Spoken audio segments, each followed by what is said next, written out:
Hey friends, welcome back to our study of Stop Trying, How to Receive, Not Achieve Your Real Identity.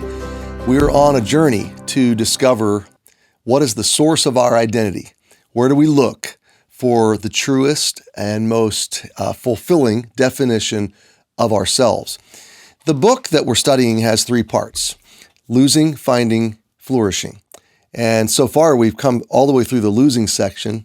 And today we begin the last chapter of the finding section. And by now we understand how the world's identities are broken and leave us empty, no matter how successful we are at achieving them. We've begun to glimpse at the beauty of the gospel identity, that Jesus died to redeem me, and that in Him I can be my truest self, that when I lose myself to Him, that I become who He calls me to be, that I am who He says I am. And how that changes us is profound, because all of a sudden we go from looking horizontally for a sense of affirmation and security and sufficiency, our personal identity, to looking vertically. We look up. Now, today's chapter is chapter 9. And like I said, this is the last part of chapter 2. The title of the chapter is Run Home. A gospel identity redeems failure. And we could also have said a gospel identity redeems really all kinds of loss. It's simply that usually from the depths of failure, we have a choice. We either collapse in despair, retool and try to reinvent and recreate and re-experiment with ourselves, or we run home to the heart of our Father. And there is no better illustration of that in Scripture than the story that Jesus told of the prodigal son.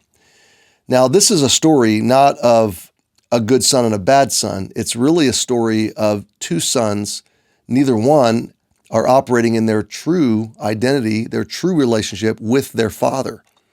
The older son, who's keeping all the rules, is doing so merely out of traditionalistic manipulation of his father. He simply sees his father as a driving taskmaster and wants to capitalize on that wealth by his good behavior, exploiting his father and controlling his father's wealth. The young son says, nuts to this, I want what's mine, I got to go be me. So he's the individualist. The older son is more the traditionalist. The younger son is more of the individualist, who then goes and hits rock bottom, just like we've been studying, the loss. And so in this chapter, we're going to see that it's only when we run back home and we collapse into the arms of our Father that He saves us, redeems us, but reinstates us into our true sonship, our true place at His table, in His heart, in His family. And we end with this phrase at the very end of the chapter that Jesus said to Peter, "Follow me, and I will make you." Now, we know that is, I will make you fishers of men, but think about the phrase, "Follow me, and I will make you."